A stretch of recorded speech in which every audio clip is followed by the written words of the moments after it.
Desde já mandar um abraço a todos os irmãos que nos acompanham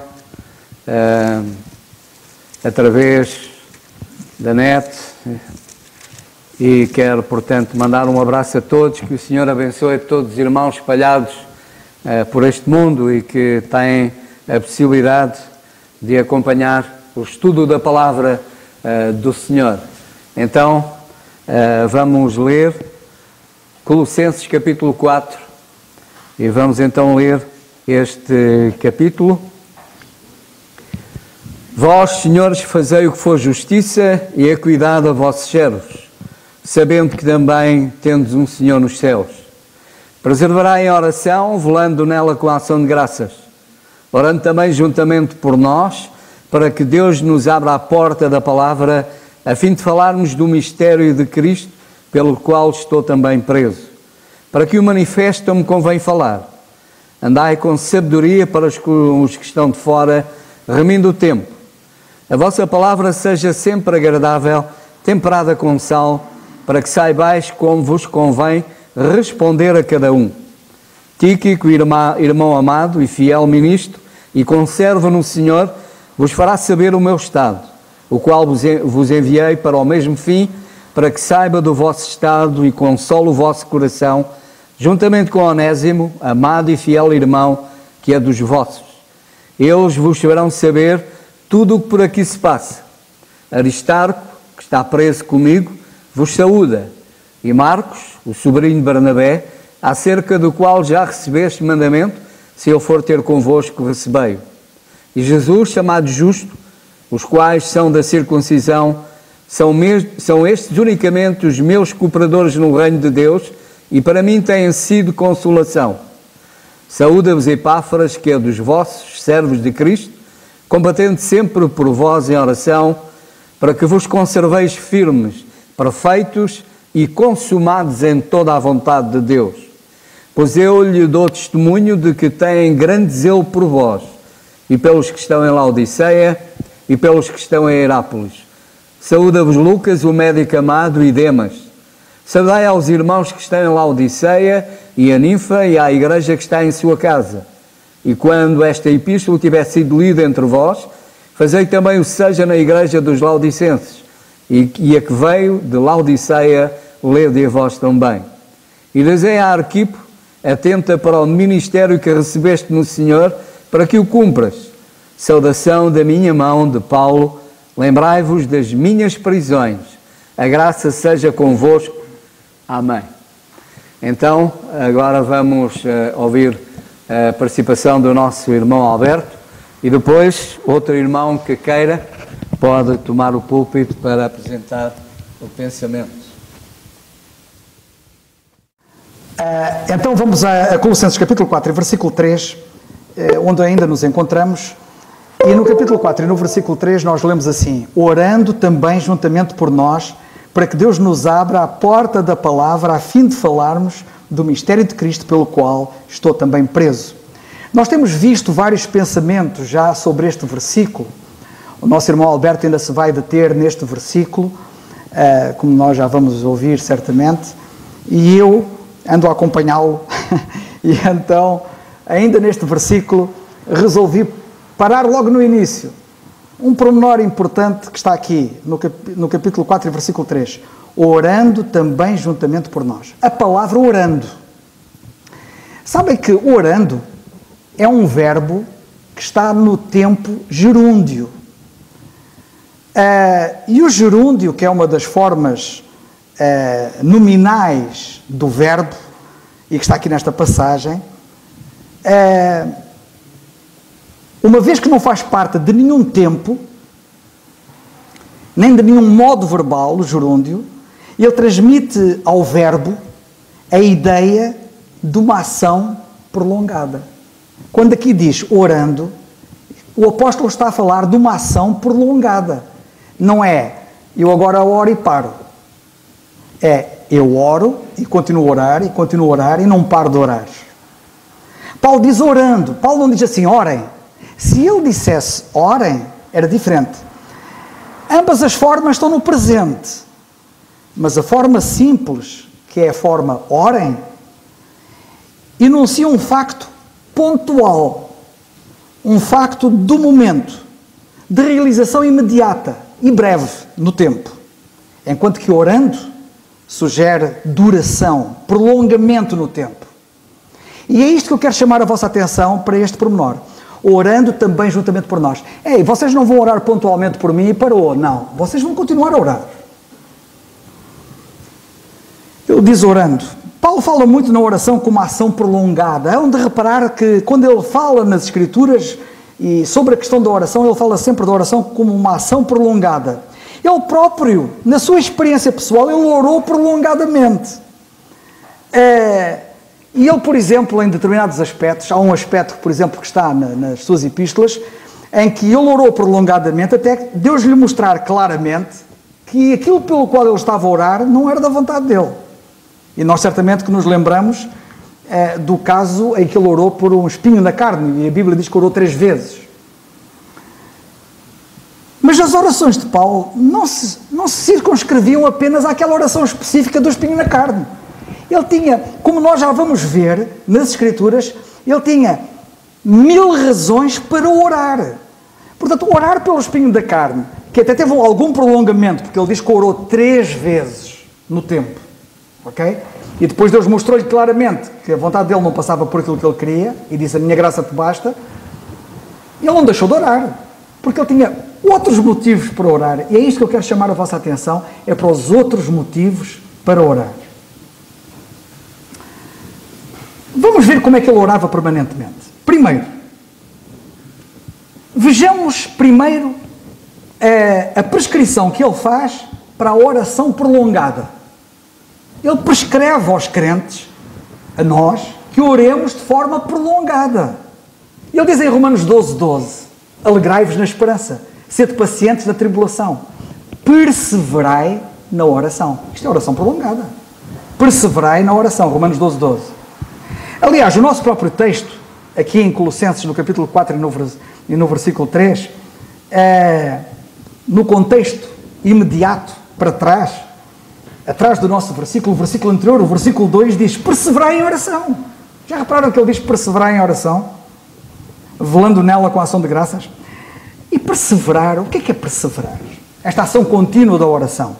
Perseverar é conservar firme. Há muitos que perdem a firmeza da oração. São capazes, em determinados momentos da vida, orarem e serem aplicados na oração e depois vacilarem. É ser firme, é ser constante. É ser resoluto em relação à oração. É ter persistência de quem não desiste. É insistir. É continuar. É isto que o apóstolo está aqui a falar. O contrário é renunciar. O contrário é deixar de acreditar. O contrário é desistir. O contrário é recusar, é abandonar. Que Deus nos ajude para que isso não aconteça connosco.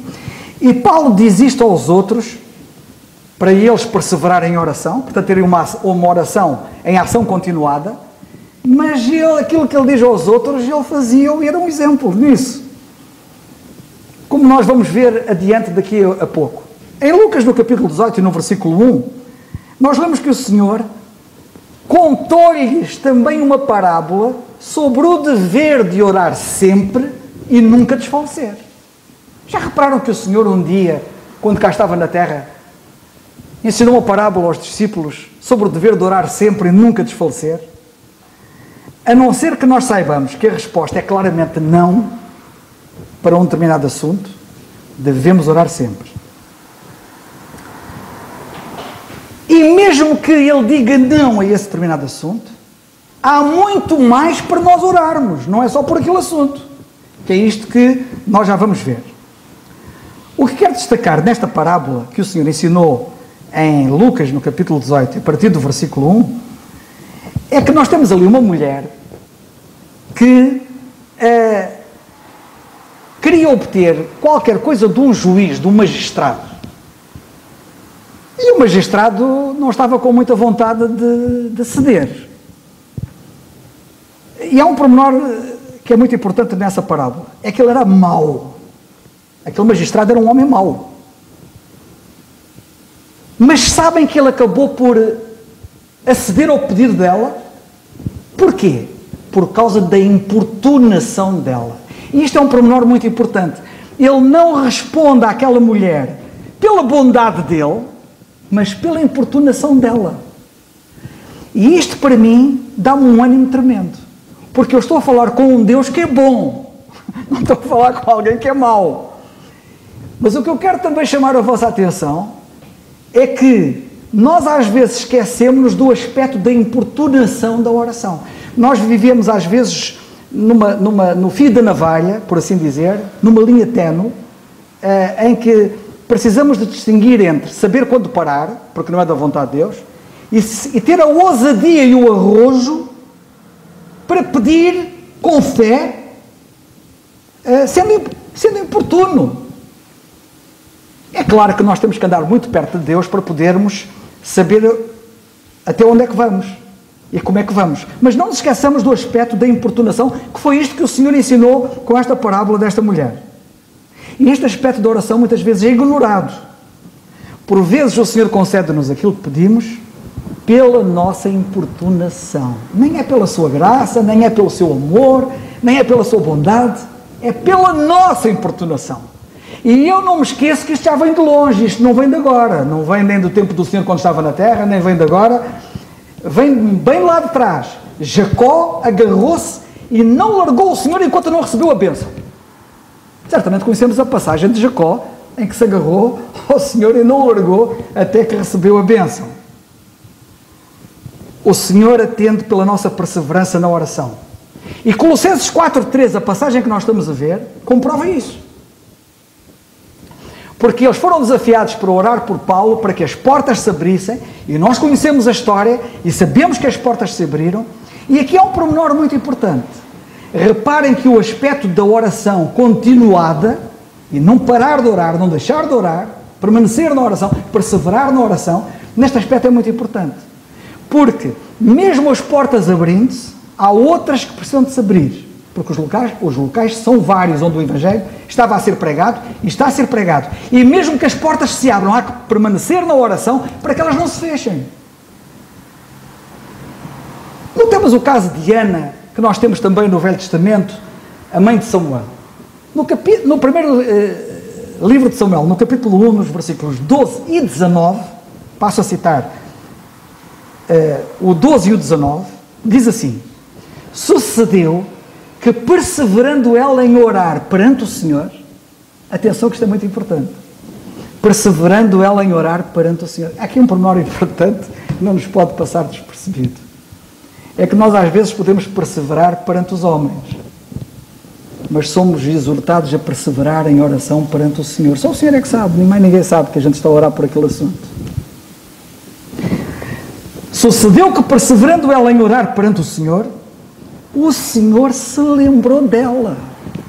E eu quero chamar a vossa atenção para isto, porque o Senhor lembrou-se dela por causa da perseverança dela. Cá está a oração importuna. A ideia de nós orarmos perseverantemente, de orarmos sem cessar, é o que nós temos na primeira carta aos Tessalonicenses, capítulo 5, versículo 17, em que o apóstolo mais uma vez diz: orai sem cessar. Isto é orar prolongadamente. É muito importante por várias razões. E entre as quais eu destaco logo à partida esta razão que eu já deixei subentender, que é haver coisas que o Senhor não nos concede à primeira tentativa da oração. Há coisas que o Senhor não concede à segunda tentativa da oração. Há coisas que Ele não concede à terceira. Às vezes à terceira Ele diz que não, como aconteceu com Paulo. Mas às vezes não diz à primeira, não diz à segunda, não diz à terceira. Eu ainda agora, um dia destes, foi ontem, se não estou em erro, coloquei, já está em agenda para sair no portal da igreja, uma notícia sobre um homem que orou pela família durante não sei quantos anos. E passados não sei quantos anos, ele teve a alegria da resposta à oração. O irmão Sobral orou pela mãe durante 30 anos. Mas passados 30 anos o Senhor atendeu. Imagina se ele tivesse desistido. Isto é muito importante porque nós às vezes, ao desistir, perdemos uma bênção que o Senhor daria se tivéssemos continuado. Mas em primeiro lugar, e mais importante que tudo, a razão para nós perseverarmos em oração, para a nossa oração ser contínua, em primeiro lugar, e mais importante que tudo, a oração na nossa vida deve ser uma ação contínua, porque orar significa, antes de tudo, ter comunhão com Deus. Atenção, não vamos pensar na questão da oração apenas no que é que eu vou receber daí, ou o que é que eu preciso. E vou falar com o Senhor sobre aquilo que eu preciso, como aquela viúva, ou como o apóstolo Paulo, que tinha aquela necessidade. A oração é, antes de tudo e acima de tudo, comunhão com Deus. Se a oração é comunhão com Deus, como é que não pode ser contínua? Então eu não quero ter comunhão contínua com Deus? Estão a ver a força do argumento?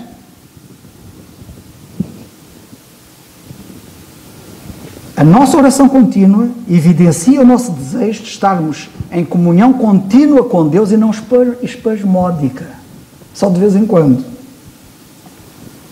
Como é que nós não havemos de estar com aquele que quer estar conosco agora e na eternidade? Como é que eu não quero estar com ele? Mas mais, orar significa também dependência de Deus. Sabem que uma das razões por que nós devemos orar numa ação contínua, continuada, e não pararmos, perseverarmos na oração, é porque orar significa depender de Deus. Mas haverá algum momento em que eu possa não depender dele? A dependência de Deus nunca deve ser ocasional, mas deve ser total. Sempre. Por isso, devemos perseverar em oração. Depois, outra coisa muito importante.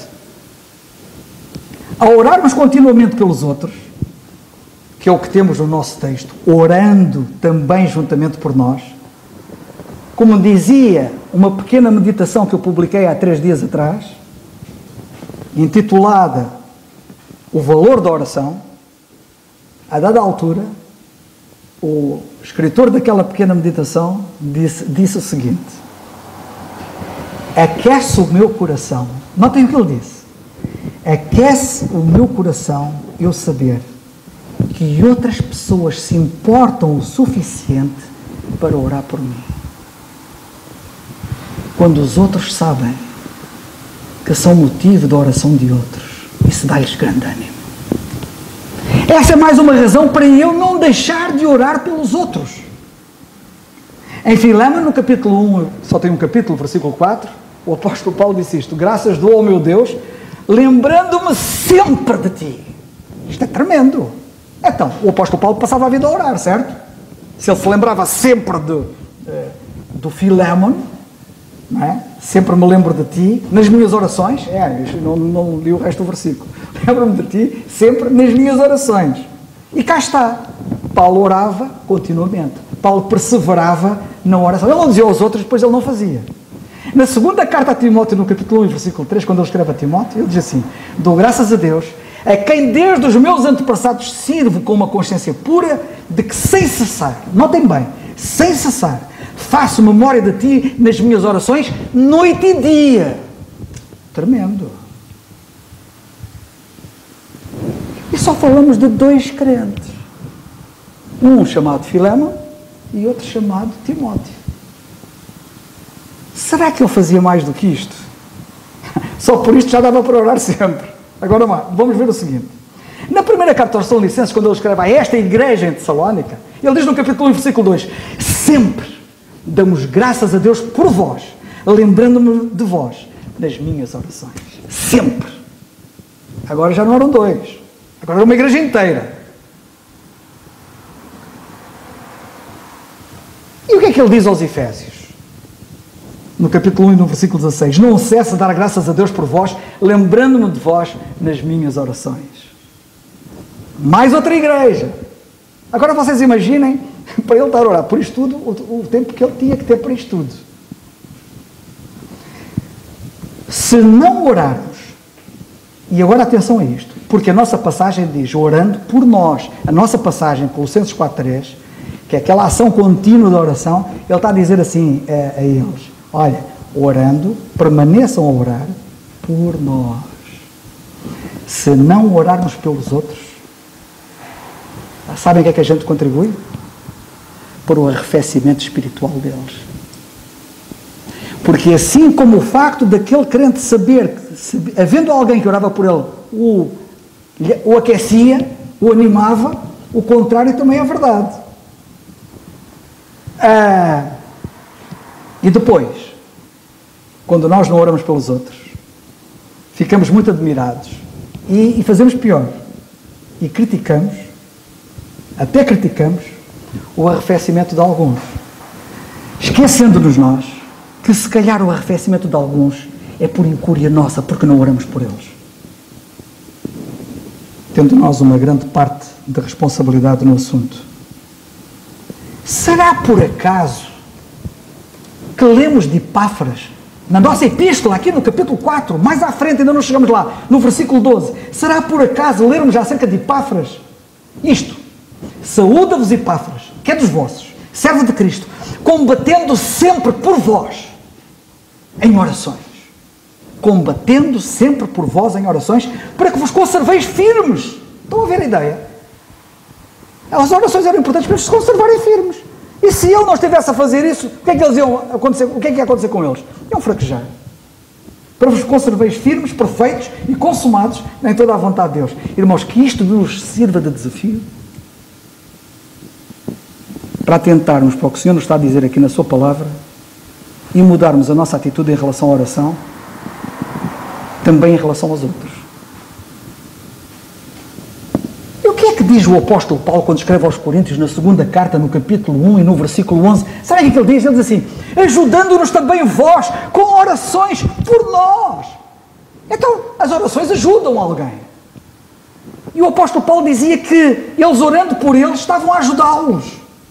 Cuidado, pois, como somos tão pecadores.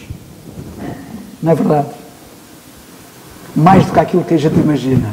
Nós somos mais pecadores do que aquilo que nós imaginamos. Porque ao falharmos nisto, estamos a pecar tremendamente.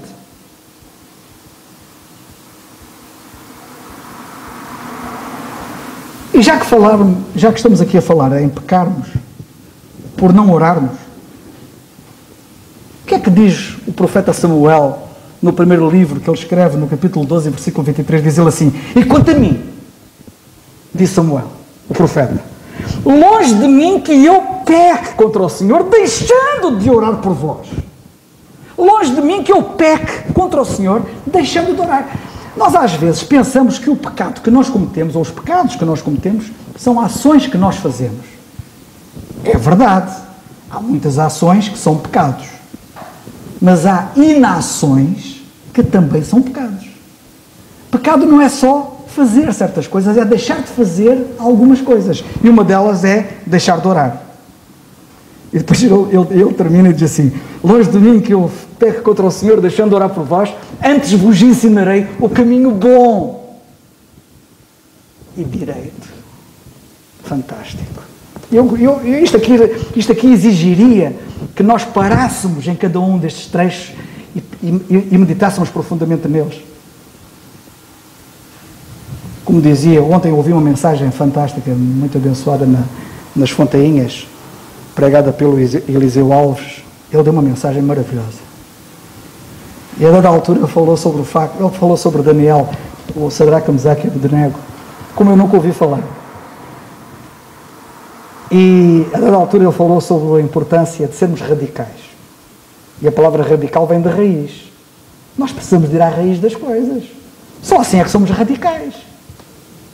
Nós, para sermos radicais, temos de estar enraizados. O Senhor e a oração. Estou já a terminar. Antes disso, antes do Senhor e a oração. Mas mais,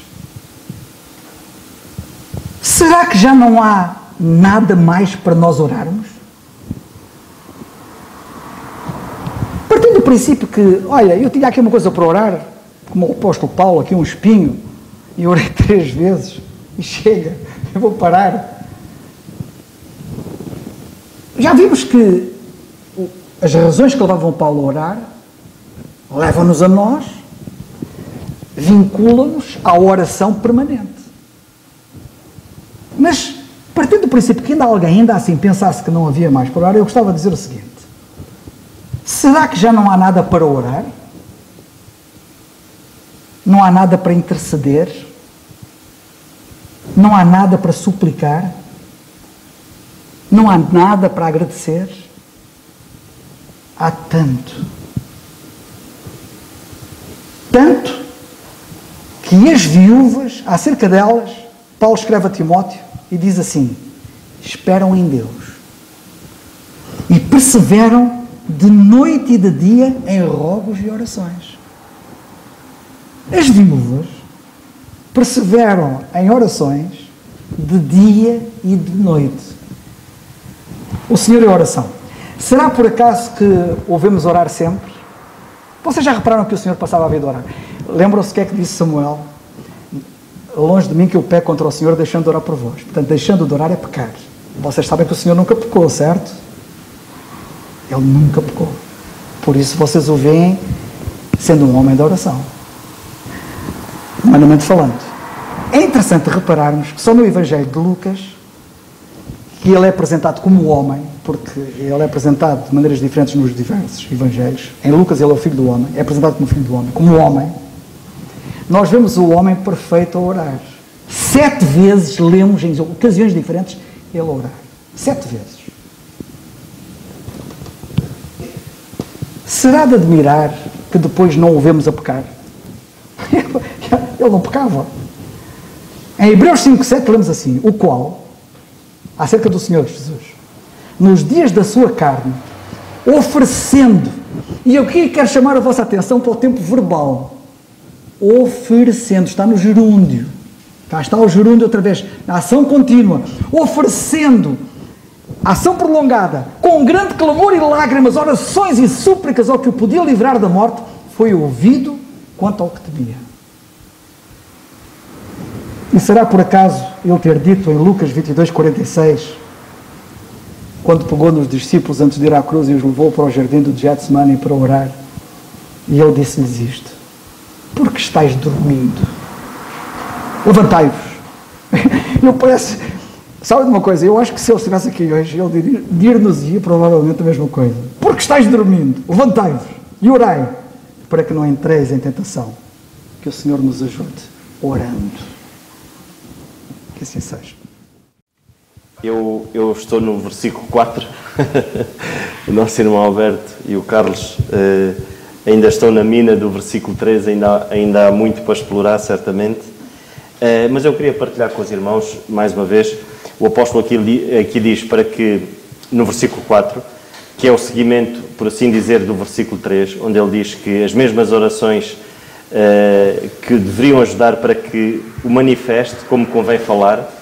E aqui nós vemos mais uma vez o apóstolo Paulo privilegiar aquilo que nós tantas vezes negligenciamos, que é nós devemos orar, como nós já vimos aqui, e o poder da oração nas várias áreas, e uma delas é precisamente de como nós devemos falar, porque às vezes nós nem oramos por isso, nós oramos durante o dia, ou se calhar nas nossas orações é pelo nosso trabalho, oramos porque vamos ter se calhar alguma situação fora do normal durante o dia, e então oramos especificamente por essa situação, oramos por um problema de saúde, oramos pelos nossos filhos, por isto e por aquilo, e geralmente não oramos para que o Senhor nos dê sabedoria como devemos falar, como devemos agir. E nós vemos que na palavra de Deus o Senhor faz uma ênfase à questão da importância daquilo que sai da nossa boca. Porque aquilo que sai da nossa boca faz moça, irmãos. Não é brincadeira. A palavra de Deus diz em Provérbios que a nossa língua tem o poder da vida, mas também tem o poder da morte. Então, e o apóstolo Paulo tinha essa noção, tinha essa plena noção de que ele tinha necessidade de que aqueles irmãos orassem por ele, para que ele tivesse a sabedoria necessária de poder falar aquilo que convinha falar. Nós podemos ver a importância, então, da palavra, a importância daquilo que sai da nossa boca, porque há momentos que nós devemos mesmo orar ao Senhor, para que Ele nos dê a sabedoria. Claro, devemos orar a todo o momento, mas há momentos que nós precisamos que o Senhor nos dê, de facto, essa sabedoria, de podermos abrir a nossa boca no tempo certo. E a palavra de Deus diz-nos em Provérbios 23, que a palavra a seu tempo, Provérbios 15, 23, perdão, capítulo 15 e 23, diz que a palavra a seu tempo, quão boa é. Às vezes nós falamos desenfreadamente, não esperamos o tempo certo.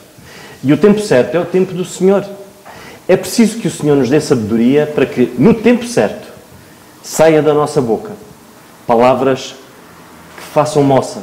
E a palavra de Deus diz isso mesmo. Quão boa é. Então, às vezes, é preciso orarmos, de facto, que o Senhor nos dê aquele tempo certo para nós podermos falar. Nós também temos de ter o cuidado de guardarmos a nossa boca. Provérbios, no mesmo livro de Provérbios, no capítulo 13 e no versículo 3, diz: aquele que guarda a sua boca conserva a sua alma. O guardar a sua boca não significa que tenha que estar calado. Pelo contrário, o que guarda a sua boca é o que é que vai dizer. Eu tenho que proteger a minha boca. O apóstolo Paulo tinha essa noção.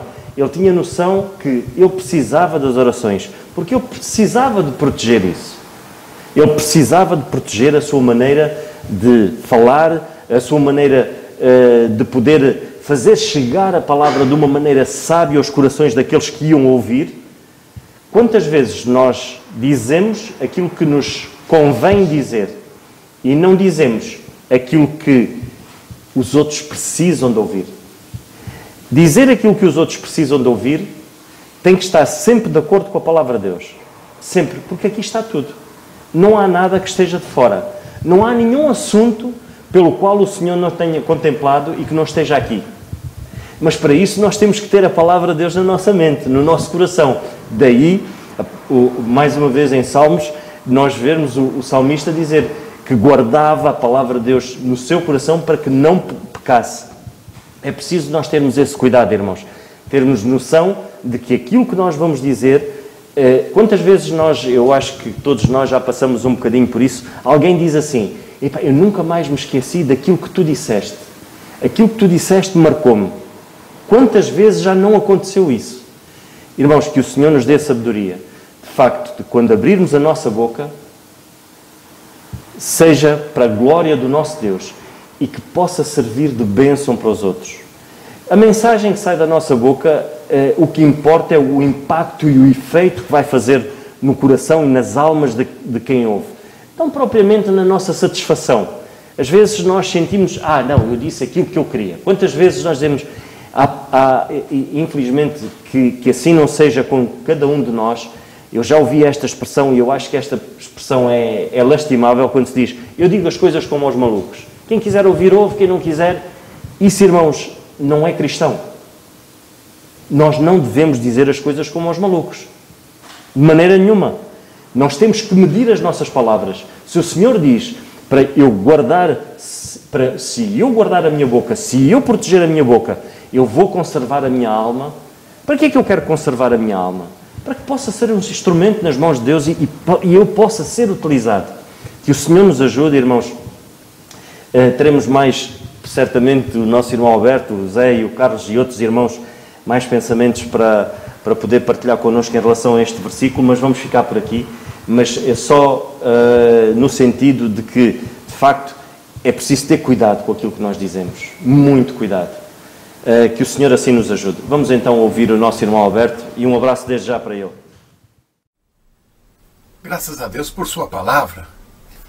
Louvo ao Senhor porque temos essa oportunidade de estudarmos a palavra de Deus e assim uns aos outros encorajar e edificarmos a igreja do Senhor.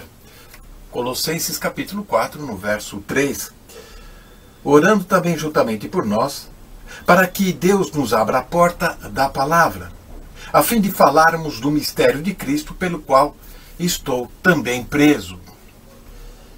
Nem sempre a vida é do jeito que gostaríamos que fosse. Graças a Deus por isso. Assim como diz em Gênesis, capítulo 50, no verso 20, José, quando disse que Deus transforma o mal em bem. Graças a Deus pela sua palavra. Veja que o apóstolo Paulo, ele podia muito bem desejar, já que ele tinha a revelação da palavra de Deus, viajar pelo mundo antigo e assim espalhar e abrir várias igrejas. Era a intenção dele, mas a vontade do Senhor é bem diferente. Veja que o apóstolo Paulo, ele conseguiu pregar o evangelho na beira do rio, na sinagoga, ele conseguiu ir ao Areópago, na Grécia, conforme Atos capítulo 17. Ele pregou até na casa de César, no capítulo 4 de Filipenses, no verso 22. Mas ele esteve na prisão várias vezes e também lá pregou. O apóstolo lhe chama a si próprio de prisioneiro do Senhor Jesus, e por 4 vezes já estudado. Efésios 3, verso 1 e Efésios 4, verso 1. E também temos em Filémon, verso 1 e verso 9. Em Efésios capítulo 6, no verso 20, ele chama de embaixador em cadeias. Segunda carta a Timóteo, no capítulo 2, no verso 9, ele fala de prisões, como um malfeitor, mas a palavra de Deus não estava presa. E aqui nós temos muito que aprender. É a palavra de Deus que importa. 4 vezes, Paulo menciona o nome daqueles camaradas, companheiros, que estavam com ele na prisão. Não era um caso específico, isolado, do apóstolo, e toda a sua equipa estava junta. Nós temos Andrônico e Júnias, em Romanos 16, verso 7, Aristarco, Colossenses 4:10. Nós temos também Onésimo em Filémon, no verso 10, e também Epáfras, Filémon 23. Na segunda carta aos Coríntios, no capítulo 11, ele fala de várias prisões, várias situações aflitivas que ele suportou. Mas aqui está a vida. Enquanto que o mundo apela para a liberdade e assim você ser escravo do pecado, a palavra de Deus, por intermédio do apóstolo Paulo, nos ensina que podemos ser servos de Cristo, estar preso ao Senhor Jesus Cristo e termos a vida, vivermos a vida. Paulo ele estava preso e podemos ilustrar um exemplo limitado, mas que nos ajuda a compreender. Um comboio, ele tem aquela máquina grande, pesada, em cima de trilhos. E ele só vai ser eficaz, este comboio, se ele obedecer e andar em cima dos trilhos. Assim também um automóvel foi projetado para andar nas estradas em cima do alcatrão. A nossa vida não vai ser diferente. Nós temos que andar em cima da palavra do Senhor. Não estamos presos no sentido de vida morta, mas sim nós estamos presos para vivermos a vida de Cristo. Paulo ele era prisioneiro em caráter, em doutrina e preso em esperança. Gálatas 5:24 diz que ele era preso quanto ao caráter. E os que são de Cristo crucificaram a carne com as suas paixões e concupiscências, cobiças más. Isso é dedicação. Ele também era determinado, assim como um atleta se dedica e se disciplina. Primeira carta aos Coríntios, no capítulo 9, no verso 27, diz que ele esmurrava o seu corpo, subjugava. Isso traz domínio próprio, controle, sufocar as tentações do pecado, não deixar que ela venha corroer. Ele era prisioneiro quanto à doutrina, isso é muito importante. Ele não queria saber de um outro Cristo, conforme 2 Coríntios 11, no verso 4. Também não queria saber de um outro evangelho, em Gálatas 1, verso 6, e muito menos de outra doutrina, 1 Timóteo 6,3.